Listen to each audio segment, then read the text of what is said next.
Hey there, welcome to episode 123 of Mike's Collection. I'm Mike, and the part of my collection that I'm going to be talking about today is some of the new stuff I've acquired over the last little while. Now, some of this stuff is brand new, like I literally got it a couple of days ago. Some of the stuff I've probably got about 2 months ago, and I just haven't got around to showing it to you. On this channel, I try and show you every new figure that I get, but sometimes I end up doing like a theme video where I'm like, my last video I just showed you my Mythic Legions, and in the video before that I just showed you my reaction figures. So when I focus on these one things, next thing I know, a couple of weeks get away from me, and then I've got some oddball stuff that have been sitting around for weeks and I haven't showed you. So I do have a couple other themed episodes coming up in the near future, because I have a few Marvel Legends that I want to show you, so I'll probably do a video just on those, a video on my new Star Wars Black series, because I've gotten quite a few of them recently, and I really want to get to a video with my Masters of the Universe Origins figures. So all those things are kind of in the pipeline. So this here, I just figured I would try and throw up an episode to cover some of the odds and ends that don't fit into any of those other episodes. And so yeah, I won't waste a whole lot of time in the introduction here, but I just want to quickly, before we get into showing you the items up close, there's a couple items here that I'm really excited about. One of them is this G.I. Joe Classified Baroness with her motorcycle set. Now, I'm really digging this G.I. Joe Classified line. It's probably my favorite line to collect currently, but it's also the most frustrating line to collect because there's so many exclusives and they're a real pain in the ass to track down. So you'll notice on this one here, it's got this little extra logo that says Cobra Island. Now, anything that says Cobra Island is a Target exclusive, and there are no Targets in my area. Now, I'm in Canada, and we do still have Toys R Us stores, and some of these Target exclusives do find their way to Toys R Us, so it's not necessarily impossible for me to find these guys, but it's basically been impossible. The Toys R Us is not next door to me, so I don't have time to go check it every single day. And when I call Toys R Us, they're obviously very frustrated by G.I. Joe nerds calling them every day looking for stuff. Some guy posted on Facebook in my area the other day that he found a couple of the Cobra Island figures, Major Blood, Beachhead, Cobra Viper. And I called the store, and right away the girl just kind of sighed and said, "We don't have any G.I. Joes. They all sold right away. We had guys waiting outside." So it's been very, very hard to track down any of these Cobra Island figures. But I was able to finally score one of these, and I got it at my local Toys R Us. So I did not have to pay scalper prices for it. So I'm very excited about this because I was really starting to wonder whether I would ever get it, or I knew I would get it eventually, but I didn't want to have to pay like $200 for it or something because it's a $60 item. So anyway, I finally got it. So we'll pop this open and take a look at it, but I'm really excited. Another thing that's pretty cool is I was a big fan of the Masters of the Universe Classics line, which was the line that ran from about 2009 until about 2019, maybe early 2020.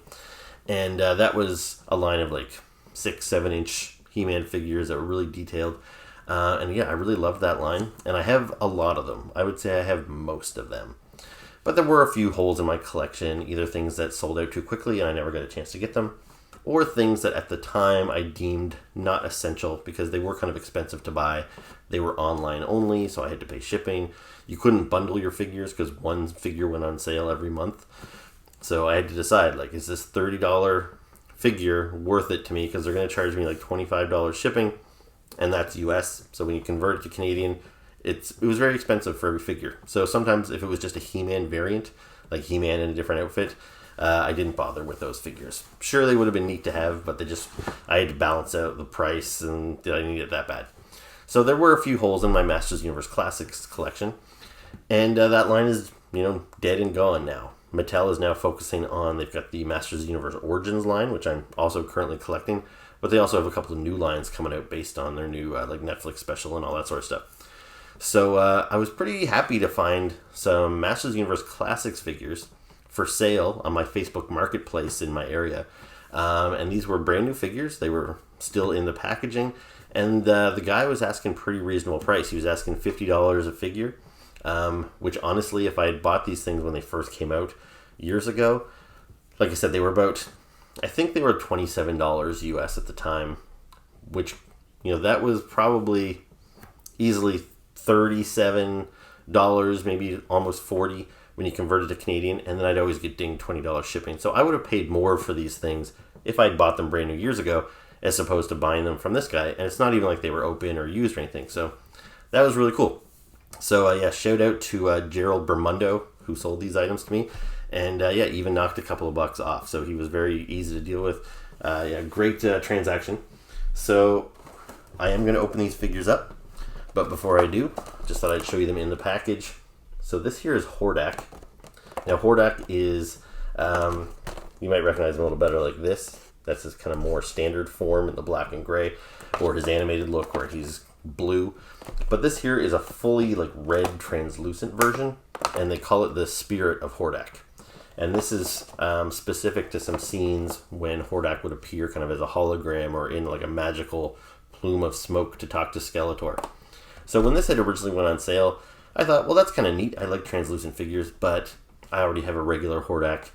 For that price, I really don't need this hologram Hordak. So I passed on it. However, now that the line is gone and I'm kind of nostalgic about the Classics line, and I'm really excited to collect Masters of the Universe again with the new Origins line. And I just recently got this big guide, like reference book that covers the Masters of the Universe Classics line. And as I've been flicking through it, I kind of think like, yeah, it would have been cool to have that figure or that figure. So yeah, great timing that Gerald put these up on Marketplace. And I was able to nab the Spirit of Hordak as well as Preternia He-Man. So this is He-Man. You can see his little blonde hair poking out there. And the storyline with this guy, which you could read all about on his bio back here, is he had to travel to prehistoric Eternia, which is the planet He-Man lives on, hence Preternia, He-Man. And when he was going back in time, he had to disguise himself. So he wore this cloak and a mask. And yeah, it's a kind of a cool figure. I actually think it's a really cool figure looking at him. And but at the time, I just thought, well, it's He-Man in a disguise. That's not essential to my collection by any means. But it's a really cool figure to kind of get all these years later and just kind of plug in some of those holes on my Classics collection. So yeah, I'm going to show you these three figures outside of the box and then some of the other odds and ends that I've gotten recently. So let's take a look. So here is the Baroness from the G.I. Joe Classified line outside of the packaging. And I literally just opened her up, and my first impressions is I think that she is fantastic. I think this is a great figure. I'm a big fan of the Baroness. I think most G.I. Joe fans are. Every G.I. Joe fan has their favorites, but most anybody that likes G.I. Joe, at the very least, likes the first few years of G.I. Joe, like probably from 82 to 86, maybe 82, 85. Everybody can agree on that. That was probably some of the best Joes that came out, and the Baroness had been here right from the beginning. Her first figure came out in 1984 as part of the Series 3 figures, but she was in the comic books and the cartoon, like right from the get-go, and she was like very prominently featured, and she was just a great character. So yeah, I'm really excited to finally get this figure because it seemed like it was going to be really hard to get. Now let me just give you a little bit of background on past figures of the Baroness. So I have my original one from 1984, and here she is. So very simple, the all-black costume with the red Cobra symbol on her chest, backpack with the Cobra logo on there. She's got her trademark glasses, and then her dark black hair. And I think this figure is great. I think all the females in the G.I. Joe toy line were intended to be attractive. Like, they were drawn attractive in the cartoons and the comic books, but that never really translated very well into action figure form. Like, the vintage figures of Scarlet and CoverGirl, Lady J, Zorana, like, they're all pretty brutal. But Baroness, I would say, is the most successful female from the vintage line of actually looking attractive. She's got that separate piece of sculpted hair. Looks good. The face sculpt is really nice. And yeah, it was a really great figure. And I think Hasbro knew that because they didn't try to recreate the wheel for many, many years. We didn't get another version of the Baroness until 1997. And even that was just a repaint of this figure. We got another repaint in 2002. And then in 2000, we had a repaint and they actually gave it a different name. So the character was now called Chameleon. It was supposed to be Baroness's twin sister, but it was the exact same figure as the Baroness, just painted slightly different. So yeah, they got a lot of use out of that particular mold. But when the new sculpt years of G.I. Joe kicked in from about 2002 to 2006, that's the first time we finally got a new updated version of the Baroness. We got a couple of variations, and some of them were okay, but I don't think any of them were as successful as the original one. For example, here's one of them from 2004. So this here's got a similar costume. I think the way the armor is laid out and everything is very similar to the vintage figure.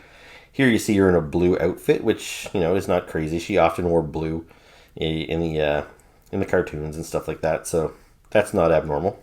And I think the face sculpt is still pretty decent. Like, it's still a relatively pretty figure for a 3 3/4 inch figure. But they gave her these removable glasses, and as you can see, that was not the most successful thing that they ever did. I think they would have been a lot better off just painting her glasses on, or making these stay in place, maybe not putting lenses in them, because it just looks ridiculous. Big Coke bottle glasses. She looks like Bubbles from the Trailer Park Boys. And if you're not familiar with the Trailer Park Boys, it's a TV show that's shot where I am from, in Halifax, Nova Scotia, so I recommend you check it out. It's on Netflix. Anyway, so those are the Baronesses we had during the new sculpt years. And then we got a bunch of different variations in what we call the modern era. So these figures were a little taller, a little more detailed. So this was the first Baroness we got in the modern line. And it's not bad, but it's not great either. So you see they did away with the removable glasses. She still got the black flowing hair, black pack with the Cobra logo, the all black suit that's kind of armored. It's okay, but I think they could have done better. Unfortunately, they never really did. Like, here's another version.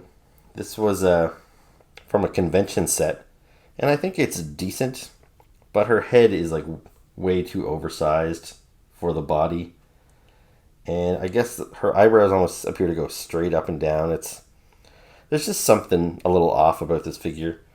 So it's okay, but still wasn't the Baroness I was looking for. We got a couple of Baroness figures from the G.I. Joe movie line, Rise of Cobra. So this is Baroness, again with removable glasses, and a little more successful this time, but still not great. And this is supposed to be the Baroness as portrayed by Sienna Miller in Rise of Cobra. Again, it's an okay figure, but I wouldn't say it's attractive, and it definitely doesn't look like Sienna Miller. So, an okay figure.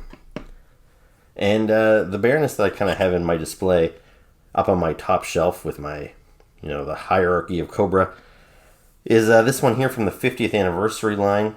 And to be honest, I like it probably the least of all of my modern era Baronesses. Like, the face is kind of ghostly white. The paint is kind of off. It's just not great. So, a great character who started off on a really strong foot with this figure, but they never really matched it in all the years since. Until now, I think they may have finally surpassed the original Baroness. Still a great figure, but this new one here, finally, it just looks great. Look at that paintwork on the eyes there. The glasses, they got kind of those cat-like frames with just a little bit of gold highlight there. It's definitely the most attractive Baroness face we've seen yet. She's still got the long black hair. And then the armor. It's very reminiscent of all the armors you've seen there in the past, but just a lot more detailed, a lot more different paint apps. So like on the original Baroness, it's solid black. So even though there's lots of sculpting, it's all one solid color. But here you can see, look at that texture all throughout here. It's almost like chainmail there. There's different shades of gray. There's like some matte black with some kind of shiny reflective black there. You've got the red on the logos there. And then she's got some gold highlights on her accessories. So for accessories, she comes with 2 guns, these 2 gold pistols. And they can be holstered on her belt here. So you see I've got them. Those are identical guns and they just fit in there. And then she's also got this knife. with the Cobra head on it. So it's a gold Cobra head and a black blade. So that slides in there nice. I'm not going to go over all the articulation because you probably know by now these G.I. Joe Classified figures have been around for about a year now. And, they're very similar to Marvel Legends, also produced by Hasbro. They're very nicely articulated. You can see there the double jointed knees. Pulled her right out of shot there. She's got a single joint on the elbow, but she's got swivel at her wrist. Like I said, I just said I'm not going to go over it. Now here I am going over it. Anyway, trust me, she's very well articulated. Great sculpting, great paint. The last accessory I didn't talk about here is this robotic Cobra thing. I'm not sure what it is exactly. It doesn't have any articulation. Like, it kind of looks almost like the jaw should open and close, but it doesn't. But on the packaging artwork, it shows her with this thing coiled around her arm, and it's shooting like a laser beam out of its mouth. So I guess that's what it's supposed to do. It's kind of a neat weapon. Nothing we've seen with the Baroness before. Now let's talk a little bit about the bike. I don't really care about the bike. I didn't really want or need the bike. I don't have room to display G.I. Joe vehicles. I have a bunch of vehicles with these 3 3/4 inch figures, and they're all in bins because I don't have room to display them. I definitely don't have room to start displaying vehicles for 6-inch figures. So that's probably going to end up in a bin, which is a shame because as far as vehicles go, it actually is pretty decent. So maybe let me just get rid of these other Baronesses and then we'll take a look at the bike. So here you see Baroness's motorcycle. It's referred to as the Cobra Coil. I'm not sure what coil stands for, but I'm sure it stands for something. I did forget to mention this other accessory here. So this is an alternate head. So this is a helmeted head, and it's got some nice sculpting on it. You can see it's like got a Cobra head, and it's got some fangs that come down over the visor. But it doesn't have any paint apps. It's all solid black. It's a little hard to tell. The visor black might be slightly different from the rest of the black. I think it is because you can see how my ring light reflects on the visor, but then it doesn't reflect on the rest of the paint. So it is a different shade, but it's barely noticeable. And I'm kind of surprised they didn't add any red or anything on there. So this helmet doesn't fit over her head. It's like a completely swappable piece. So you would take her head off and put this on there. So that's great if you wanted to display her riding her bike or something. But I really like the head sculpt there, so I can't imagine I'm going to use this for anything. But still, it's cool that they added it. So as for the bike, it's, I don't know anything about bikes. I don't know if this is based on anything realistic or not. It looks like some sort of sports bike, I guess. The wheels spin. You can see here that it's got spots where it's got pegs for her feet. So if you sit her on there, she should be able to stay on pretty securely. She's got this little kickstand here that goes up and down. So when it's down, it allows you to hold the bike in place and it doesn't topple over. So that's nice. It's got a couple of guns. These were loose in the packaging and you had to plug those on. So I guess you could hold these. If you want to use these as guns for any of your other like G.I. Joe figures to hold on to, you could do that. But they do plug in here on the side of the bike. So there's one on each side. They're identical. And then it's just got these handlebars here, which you can grip as well. Now I will mention that this handlebar was not attached while it was in the packaging. You had to plug that in there, and it did take quite a bit of force to stick that in there. So yeah, if you get this figure and you're having trouble with this handlebar, you're not alone. I was able to just push it in there, but if you're worried about breaking it, you might want to loosen it up with a hairdryer or something. So what else? We got some kind of translucent plastic here on the front for the windshield. You see some translucent yellow here for these various dials. And so it's a pretty cool bike. Decent color scheme. I like it, but it is just going to end up in a box, unfortunately. So I don't think I have anything more to say about Baroness. I'm very happy to get her. She looks great. She's a great addition to my classified shelf. She's going to look great with her, I don't want to say her better half, but her partner in crime here, Destro. So they look really good together. Their uniforms kind of match up because he's got the black with some gray and then the red highlights. So I don't know if it's a perfect match. It's pretty damn close though. So they look like they were made for each other. And so great figure. Very excited about it. I think this one's definitely in contention for my best of the year list. Here's another recent purchase of mine, and this one's kind of interesting. So you can see here, this is a G.I. Joe vehicle. It's the Cobra Fang, which is like their little mini helicopter. And this is part of the G.I. Joe retro line. At least that's what they're calling it. And I have kind of mixed feelings about this retro line. So they launched it last year, but it was right around the same time as they launched their new 6-inch line, the Classified series, which I'm all excited. I'm excited about the Classified figures. I'm buying them all up. I'm trying to complete the set, although they're not making it easy with all of their different store exclusives. But then I thought it was kind of weird that they put out these figures. We had heard online that they were going to release retro figures, and I think pretty much everybody expected them to be re-releases of the actual retro figures from the 80s, which would make sense because, you know, that seems to be a trend right now with Hasbro releasing exact reproductions of vintage Ghostbuster figures, of vintage Star Wars figures. With their Masters of the Universe Origins figures, those are based on the original 80s Masters of the Universe figures. So why wouldn't they do the same with G.I. Joe? I don't know. I think everybody was a little surprised when we finally saw what we got. These figures are based on the 25th anniversary style G.I. Joe, which first came out in 2007. But they carried on right up until about 2019. So it's not exactly retro to bring those figures back from just a couple of years ago. So here is the Cobra Fang Copter outside of the box.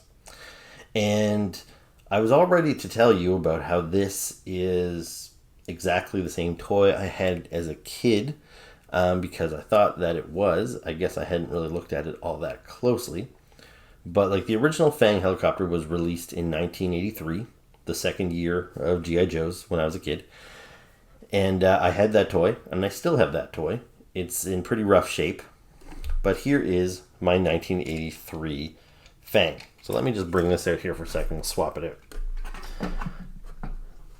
So if you look at it here, it's got this kind of curved and sculpted, like the leg on there. You can see there's some sculpted detail. It's got it's got a peg hole here in the front where you can put another G.I. Joe's like foot on there because it fits into the foot peg. Back here you see how this whole engine is kind of all exposed together as one big piece. You see the shape of the fin here. And when you look into the cockpit, the figure's feet would slide in on either side of the control stick here, and they would tuck in. This is all hollowed out underneath here. And yeah, so that's the vintage Fang. Now you can see how busted up it is. I'm missing the propeller on the top. I'm missing one of the feet on the other side there, so it doesn't stand up properly. But yeah, you get the idea. So that's the vintage Fang. Now they did repurpose the Fang when the modern era of G.I. Joe started in 2007. So it was 2008 when we got a new version of the Fang. And what they did is they took this exact same toy and they had just repurposed it slightly because the modern figures are 4 inches as opposed to 3 3/4 inches. So a 4-inch figure wouldn't fit in here. And I'm just going to grab, here's the Pilot from this the new Fang. And if I try and put him in the vintage copter, you'll see his feet hit the bottom there and he can't really get his butt in the seat. He just kind of hovers around it. So yeah, that wouldn't have worked. So what they did is in 2008, they took this copter and they repurposed it a little bit so that it would fit a modern era figure. And I thought I purchased that 2008 Fang. I might have, and if I did, it looks like I might have maybe given away my Fang because I can't find it anywhere. Or what's also possible is I bought the set, or I bought the figure that came with the set loose, and I didn't buy the actual copter because I don't really like collecting the vehicles, so if I can avoid spending the money on them, I will. So the 2008 Fang came with this figure. So this is a Cobra Pilot. So he looks like a standard Cobra blue shirt here. Very familiar, uniform for the Cobra infantry trooper. If you take this helmet off, you can see he's got a very standard Cobra trooper face with the balaclava over his mouth and nose. But then he has this kind of new helmet with the breather and the gold visor, the red helmet with like the V on it. So he's a pretty cool design. So like I said, I don't have the 2008 copter, at least I can't find it. But what I do have here to show you is the 2010 repaint of the helicopter that was redone for the Heroic Adventure Team. So here it is in yellow. Now they changed this slightly. You'll notice the this laser that's on the ball joint here on the front, it's a little different laser than just the little red laser that was on the old one. But you can see how this engine piece, it's still all just one piece. It does have this extra bar piece over top.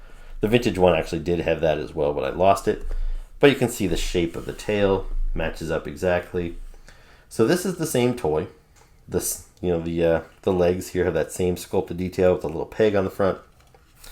And so now, if you take a modern era figure, the front of this here, they've changed up the shape of it a little bit, or maybe pushed this back a little bit, whatever they had to do to allow a 4-inch figure to sit in there a little bit more comfortably. So you can see he can sit flat in there. So Hasbro already went through the trouble of taking the vintage vehicle and repurposing it for the larger 4-inch figures.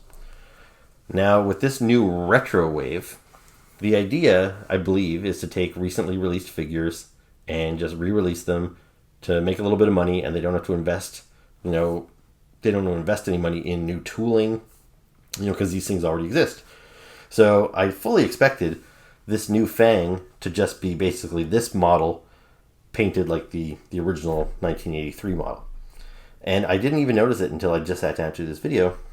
This Fang is actually completely different. So, let's look at the slide, the feet here. There's no additional sculpting on the feet, and there's no peg. You can see this engine piece here. Even if the engine is possibly the same, and it's not, I can tell. So you see you got this big cylinder part here. You don't have that on here. And then it's got this whole extra kind of housing unit that comes over top. It's not just a removable little kind of roll cage like the yellow one has there. This is like a full sculpted piece. The shape of the propeller, so it's on the top of this piece here. The shape of the fin, if you look at that, it's totally different than the other two copters. And then here, rather than just have a fully hollowed out front, it's got specific little leg holes on the front there. So there's quite a few differences on here. This is a completely different piece than I was expecting. And I'd be really surprised to find out that Hasbro sculpted a brand new piece for this retro wave. I can't say for certain that they didn't reuse this from some other place, but I'm not really sure where. So it looks pretty new to me. Anyway, so that's the copter. Let me get these out of the way here. So what's kind of odd though is not only did they recreate a new copter, but with the Pilot. This mold obviously is just from a couple years ago, maybe 10 years ago. They could have reused it, but they didn't. This guy, who also has the same name, Cobra Pilot, he's reminiscent, but he's not the same. I don't know if they share any of the same parts. You look at their boots, their knees. This guy's got different upper thighs for sure. The knee pads are a different shape. Different belts, the web gear and everything is different. You can see the collars on their shirts are different. This guy's got full sleeves with little gloves, where this guy has longer gloves. So they're completely different sculpts.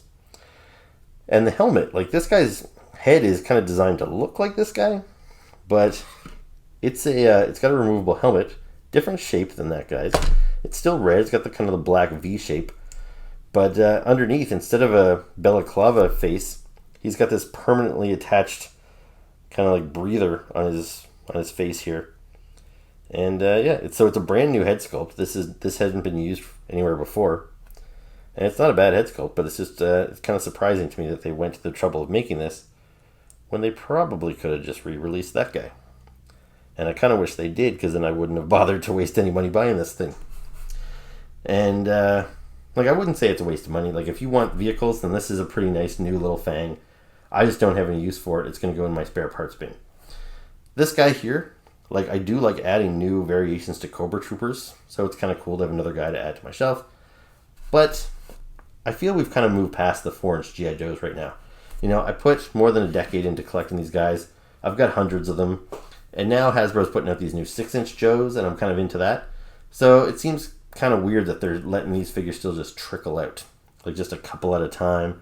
They're not putting a whole lot of effort into it. Most of them are just re-releases of previous figures. So the fact that they would go through the trouble of kind of putting together this new guy with a new copter is just surprising to me. As far as the quality of the figure, I think the parts used work.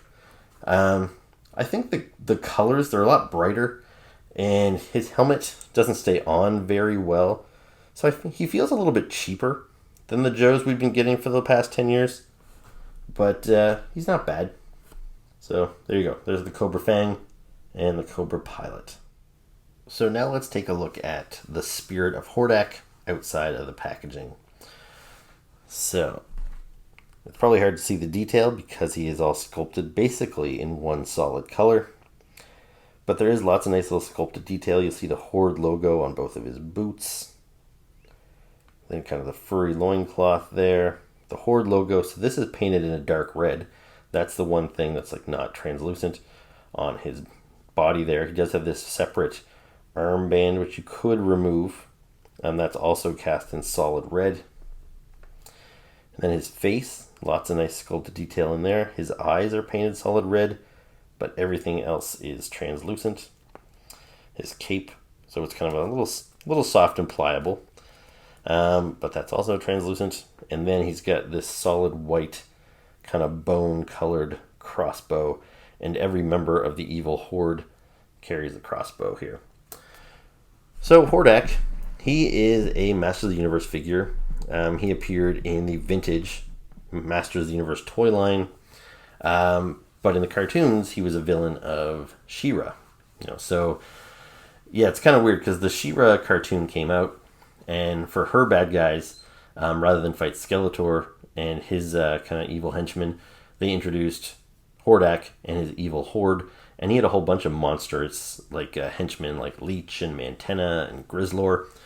But they didn't fall under the She-Ra toy line, because the She-Ra toy line were more like dolls. So She-Ra had rooted hair that you could comb, and so did all of her friends. The only like villain character in the actual She-Ra doll line was Catra, who is a member of the Horde, and she did appear in the cartoon, but she was the only one with hair you could comb. All the other She-Ra villains just got kind of lumped in under the He-Man and the Masters of the Universe toy line. So there was the original Hordak that came out, who was wearing all like black and gray. And then they later did a Hurricane Hordak and a Buzzsaw Hordak. And all those early variations got done in the Classics line. So this Classics line, like I said earlier, started in 2009. It went right up until about 2019, 2020. And so here's the first Hordak. And this is actually the very first Masters of the Universe Classics figure that I bought. So this one kind of got it all started for me. So this Hordak is based on the vintage toy. It's got the same colors as the vintage toy. And this figure, it's the exact same figure. So all the sculpting that you could not make out so well on this translucent version, now you can see it in all its glory here. So all the sculpted detail in his face and the Horde logo and the loincloth and on his boots. Now the crossbow here, he's got kind of more of a like metallic looking crossbow, but it's the same piece. Now for accessories, you'll see this Hordak actually came with a couple extra things. So he's got this staff here, and he's got this little demon that perches on his arm. This guy just came with what you see here, just the bony crossbow.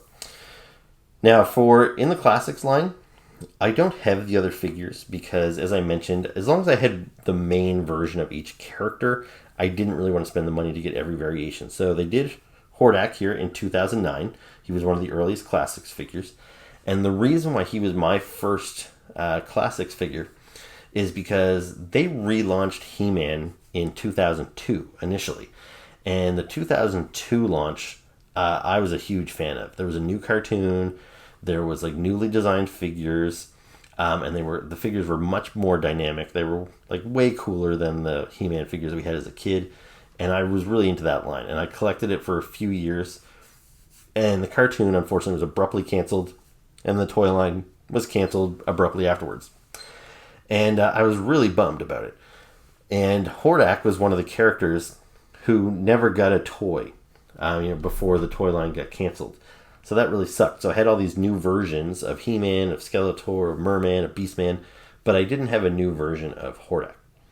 And then they launched the Classics line, and the Classics line started with new versions of He-Man and new versions of Beastman. And even though the Classics line was kind of cool, I initially thought it seemed like a step backwards. Like the designs were kind of meant to look more like the vintage toys of the 80s and less like the dynamic new designs of 2002. And I didn't really embrace it at first. I kind of thought, well, I already have toys that look like these versions. I don't really care. So when this Hordak came out in 2009, I thought, okay, well, this is a nice new Hordak. It's better than the actual vintage toy of the 80s. So I'm going to pick this up. And when I did, I fell in love with the Classics line, and I finally kind of got it. I realized what they were going for. And after that, I was kind of all in, and I went back to get all the other figures I missed. Fortunately, the line hadn't been going that long when I started, so I was able to get most of the early figures, and I was on board with it ever since. So after this Hordak, though, they did release classic versions of Hurricane Hordak and Buzzsaw Hordak, and I didn't get either of those. And then they released Spirit of Hordak, and I didn't get him either.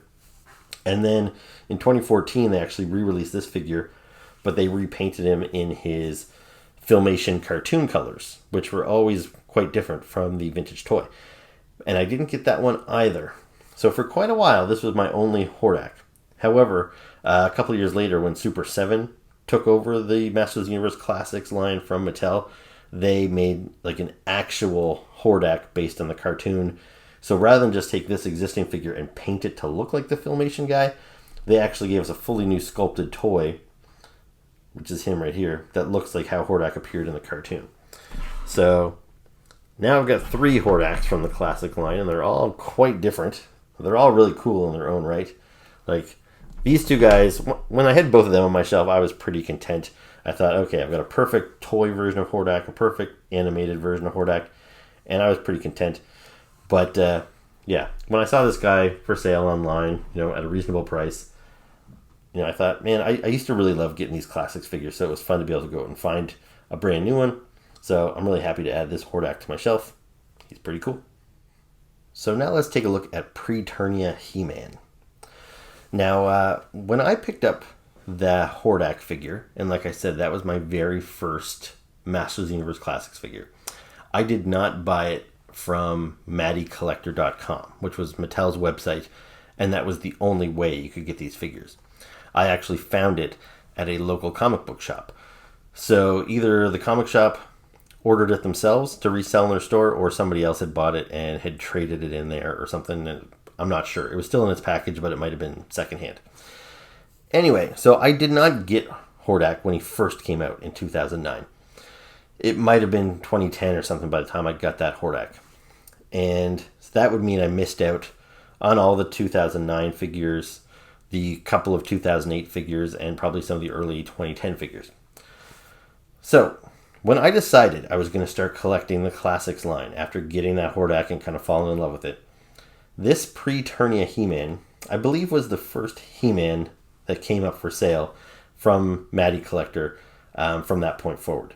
I had already missed out on the kind of the classic, the original He-Man. That one was the first figure released back in like 2008. And then He-Man's kind of most iconic secondary costume is his battle armor, and that was released in 2010, and I missed that too. So once I started collecting the classics, I obviously wanted to add a He-Man to my collection, but this guy here just wasn't going to cut it. Like, you know what He-Man looks like, and this does not make, if this was going to be your only He-Man, you don't want it to be this guy. Some guy wearing a tunic, like he looks like he's dressed like a monk. And so yeah, I passed on this figure. I kind of figured I'd hold out and get a better He-Man. Now in 2012, they released Thunder Punch He-Man, which was a remake of one of the old variants from the vintage 80s toy line. So that was the first He-Man that I added to my collection from the Classics line. So here is Thunder Punch He-Man. So even though the caps don't work with this guy, you can see he comes with like what look like fake caps that came with the vintage toy, which you could snap in his back and make a big thunder punch sound. So this figure doesn't actually have that feature. But it's a pretty cool He-Man. But he's, this isn't the outfit I really associate with He-Man. I didn't own Thunder Punch when I was a kid or anything. So I was happy with this He-Man, but I never thought it was like the greatest. I always kind of wanted to upgrade him at some point. I think the next He-Man I got was this one. This is Snake Armor He-Man. And I actually really like this one. This one is based on the 2002 line, which I told you that I really liked. So the fact that He-Man's hair is a little more, it's not so much a page boy haircut. He looks more like a surfer or something. He looks cooler. His armor is cool. This is kind of what the 2002 He-Man was all about. It might have been a little too much for some people, but I really liked those 2002 figures. So to get a He-Man based on that in the classic style was pretty cool. So I was pretty happy with this He-Man, but I still kind of wanted a classic He-Man in his like gray, harness with the little red cross on the front. And it wasn't until Super 7 released their Filmation figures that I finally got what I consider basically the perfect He-Man figure. This one is based on the Filmation cartoon. So this is even better than the original Classics figure, which would have had this head with just basically this outfit. So yeah, I really like this cartoon accurate one. So that's a really cool He-Man. And then besides these guys, I also recently got the He-Man based on the live action movie with Dolph Lundgren. So I've got a pretty nice array of He-Men there. So yeah, I didn't really feel the need to get some of the extra variations of He-Man that they released besides these ones.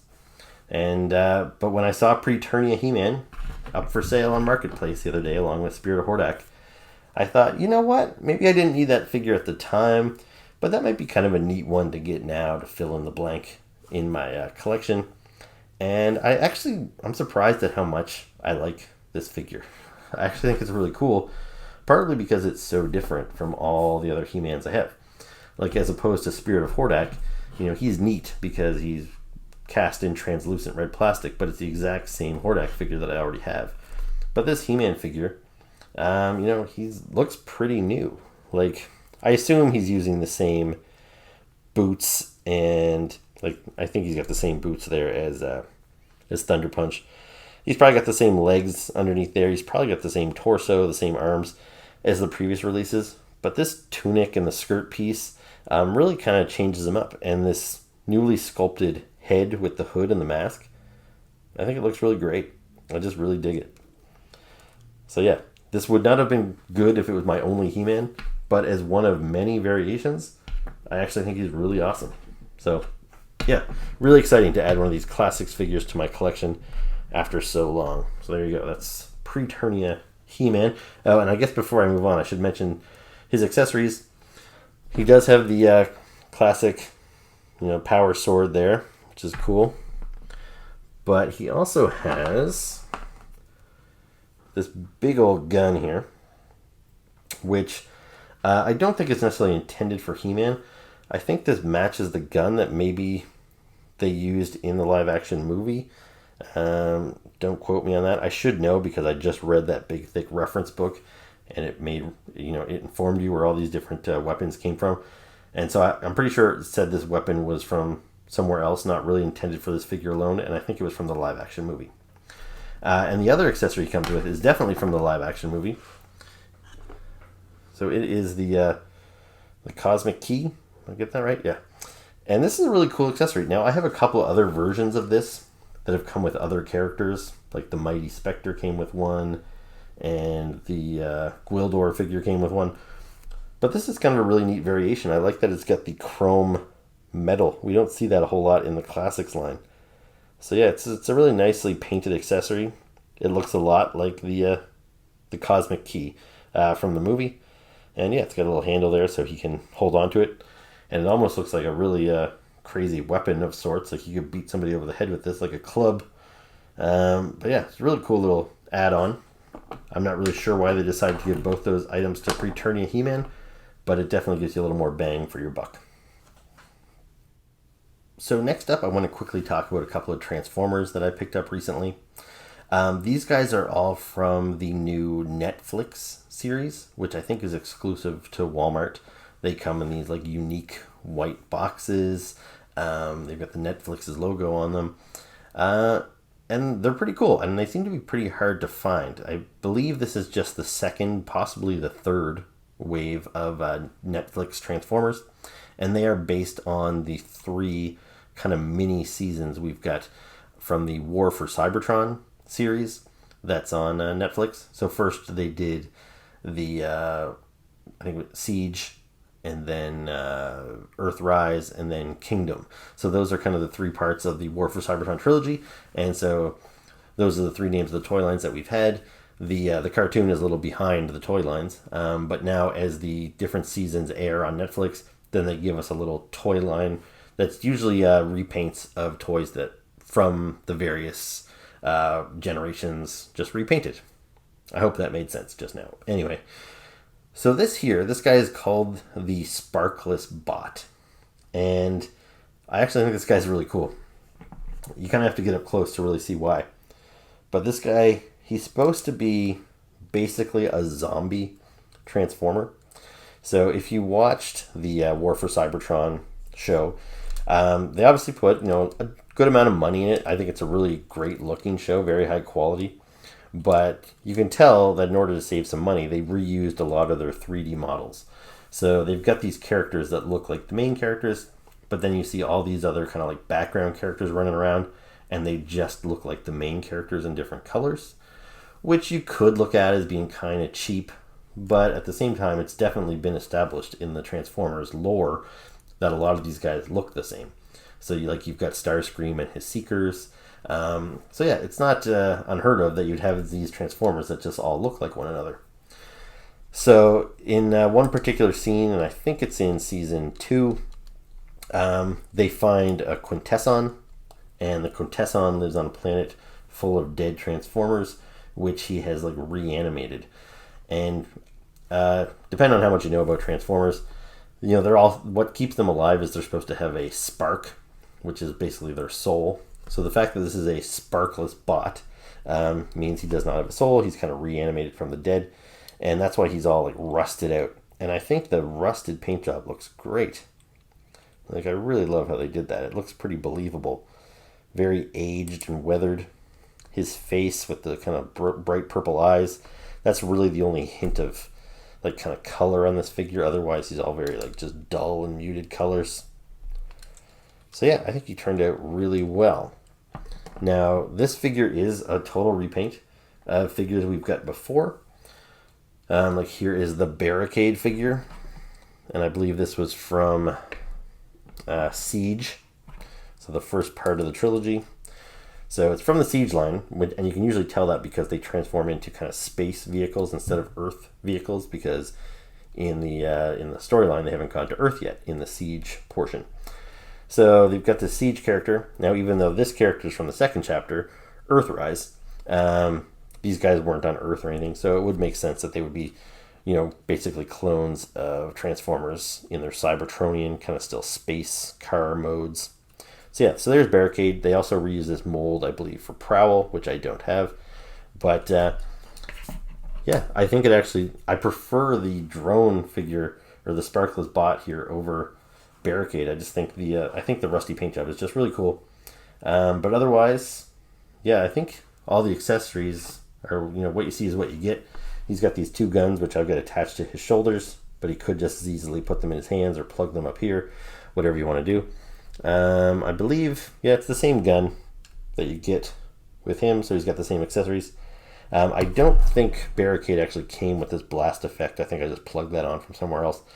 So yeah, you're getting the same figure and the same accessories that you would have if you already have Barricade, so you know what you're getting. But yeah, anyway, I think he's pretty cool. Now, similar to the Sparkless Bot, this is the Dcs Army Drone. Now, Dcs was the name of the particular Quintesson who raised this army of dead Transformers to chase after our heroes. So this is an example where they took an existing character like Ironhide and they just repurposed him and used a whole bunch of them to chase after them, and they were colored black and gray, so they just look like zombies, without mentioning that, hey, this guy kind of looks like Ironhide. He's just kind of meant to be a like background character. Now, I picked up this figure and I was really unsure if I was going to, because I like the Ironhide figure, but as far as being a zombie, kind of a dead robot, I don't think this one's nearly as effective as the Sparkless Bot. Like, if this one had the same rust pattern, I wouldn't care if they had, like, the exact same paint job. I would buy a whole bunch of figures with this paint job, and I could have a little clone army of, dead zombie Transformers. But this guy here, he just kind of has, like, some weathering on him, which is kind of what we saw on a lot of the Transformers in the Siege line. They would take, like, even, like, Soundwave, Megatron, they would just grimy them up a little bit. So this guy here just kind of looks like Ironhide with a new paint job. It looks a little dirty, and he doesn't really look as unique as the Sparkless Bot. So, yeah, not nearly as effective, which is kind of a bummer. So I almost didn't pick him up, but ultimately I thought these figures are really hard to find. Like, I usually see them once in the store, and then I never see them again. So when I saw this guy, I thought, well, I don't want to pass on him and then maybe never find him again. If anything, I could buy him, hold on to him for a while, and if I decide it wasn't a good idea, I could return him. But ultimately, I decided to open him up. But yeah, I'll bring up the Ironhide here just for comparison. So this is the Earthrise Ironhide, and you can see this is the exact same figure. He's got the same weapon, which is this big old kind of cannon gun with the multiple missiles on the end. So this guy's same thing. And I'll bring out Ratchet here as well. Ratchet is also based on the same body. He's a little different because he's got a unique head sculpt and he's got some unique accessories.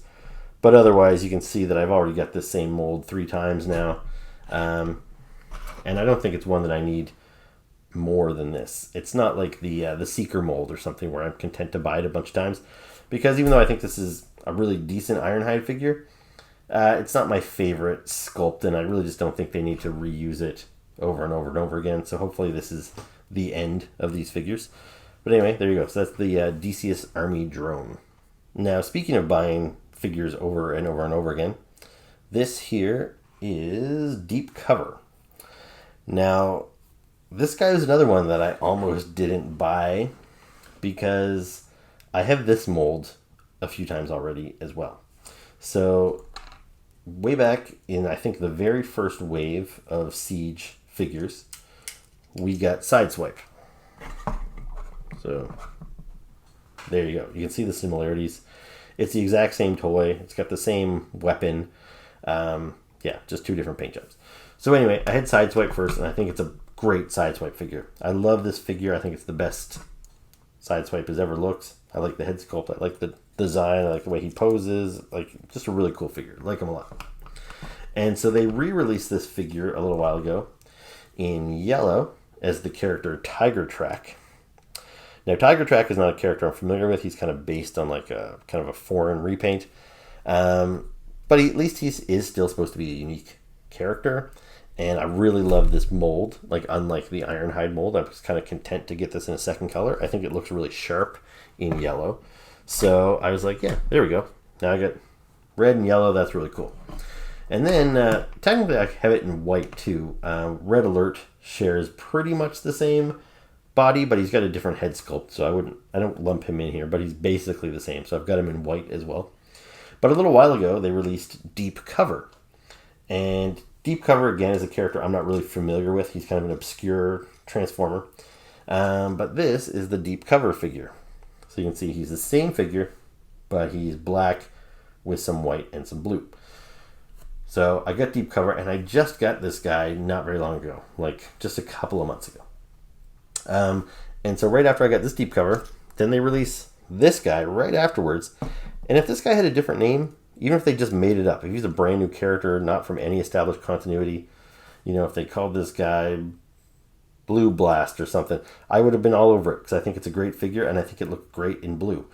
But the fact that they called it Deep Cover, it's like, it's the same character as this. And they just came out like back to back, like within a couple of weeks of each other. And I know, I guess I could just apply my imagination and I could pretend he's an original character called Blue Blast if I wanted to. But it's just like with Optimus Prime. I don't need 30 different Optimus Primes. But if they colored Optimus Prime, green and orange, and they kept giving them different names, then I would probably buy them. I feel justified when they're unique characters. But I really don't need, multiple versions of one character even though he's just been painted a little differently. So when I saw this guy in the store, I was like, do I really need another deep cover? I think this is a nice looking figure. And that's ultimately what won out. And once I got him home and kind of stood him up with the rest of these guys, I actually think the blue one looks a lot nicer than the black one even. So I'm definitely glad I picked him up. You can see he's got some of that scuffy weathering effect, which is very similar to the Dcs Army Drone. So, that's the kind of weathering I was talking about. And it looks really good. I like this kind of like damage effect on there. Sometimes they overdo it, but I actually think it looks pretty good on deep cover here. But overall, there you go. Another successful repaint of Sideswipe. And as long as they give them unique names, I would still buy a couple more of these. Now, the last thing I want to show you are a bunch of Funko Pops that I just recently got. So I'm a huge Seinfeld fan.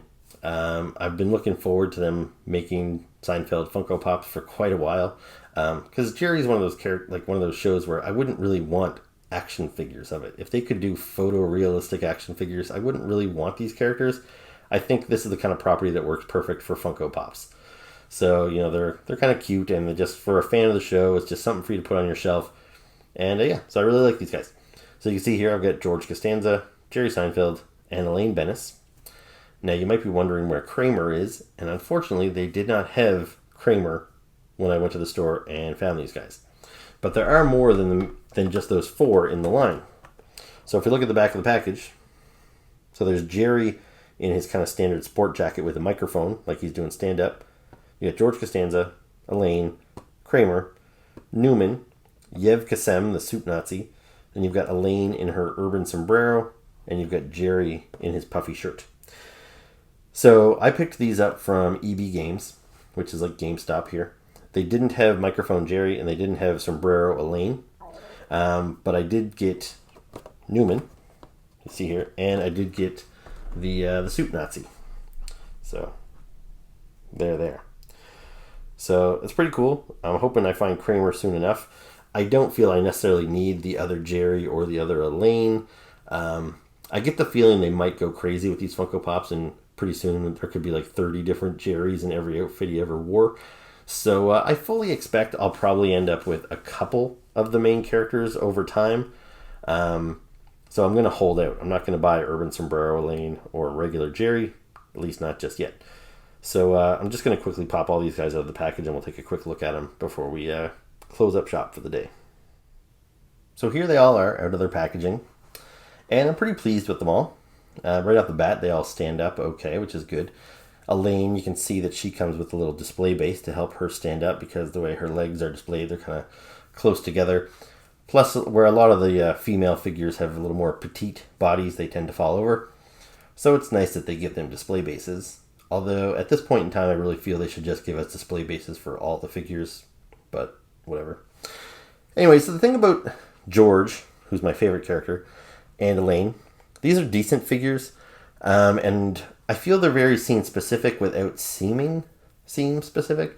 Like, Jerry's wearing his puffy shirt from the episode The Puffy Shirt, where, he gets talking to a woman who's a low talker, and she whispers something to him, and he just says, oh, yeah, sure. And he agrees to wear her puffy shirt that she designed onto a TV talk show. So that was the whole premise of that episode. So I like this figure because it's obviously Jerry. As long as you know the episode, you'll see this and you'll immediately know it's Jerry, which typically I like figures to not be so scene specific.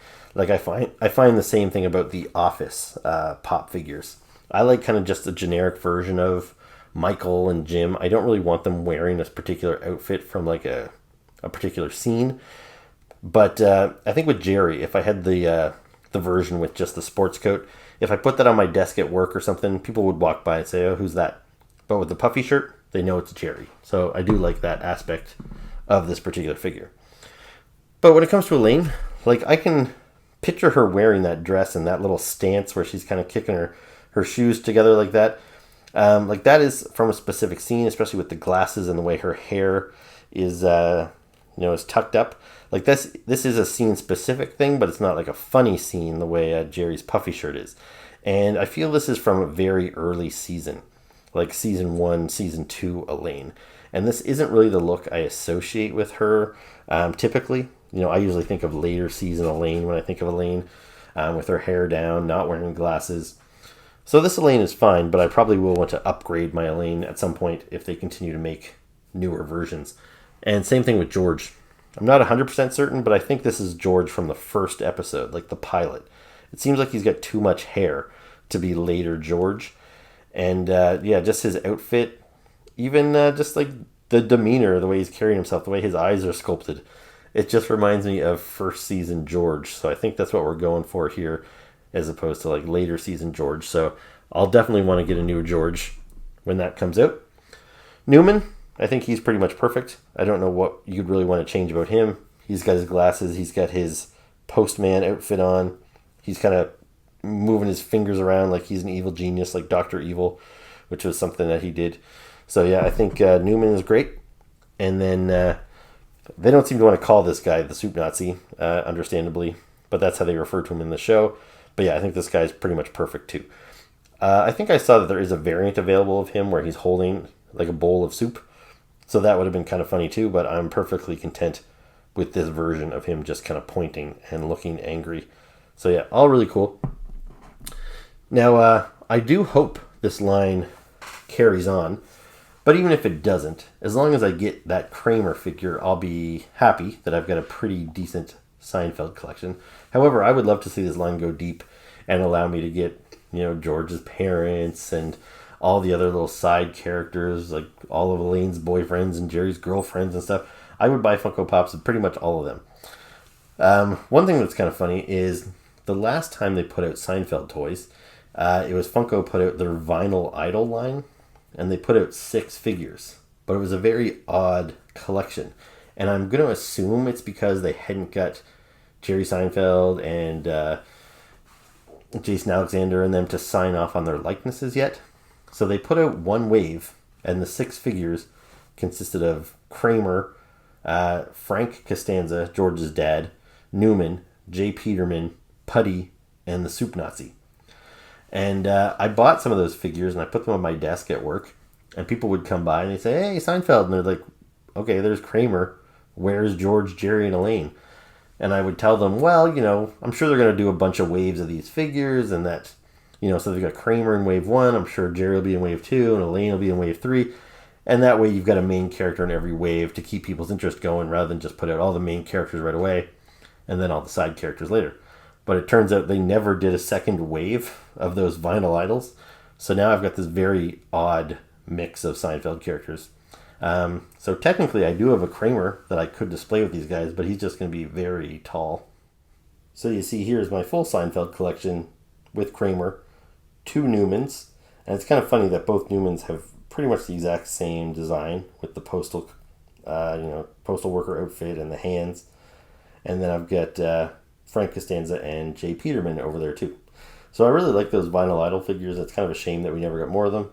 But the Funko Pops, I've already got a pretty good sized collection of Funko Pops. So just for consistency's sake, I'm kind of glad that we've shifted over to these. And like I said, I hope I get some more. Okay, so that is a bunch of my new toys. I hope you enjoyed this video. If you've got any questions or comments, please, write those below. I'd appreciate if you like the video. Maybe subscribe to the channel if you haven't done that already. And as I mentioned at the start of the video, I'll be back soon with another video because I've got, another month's worth of videos lined up here to do, and there's more toys coming in the mail, so, no rest. Anyway, so thank you very much for watching, and I will see you next time. Ciao.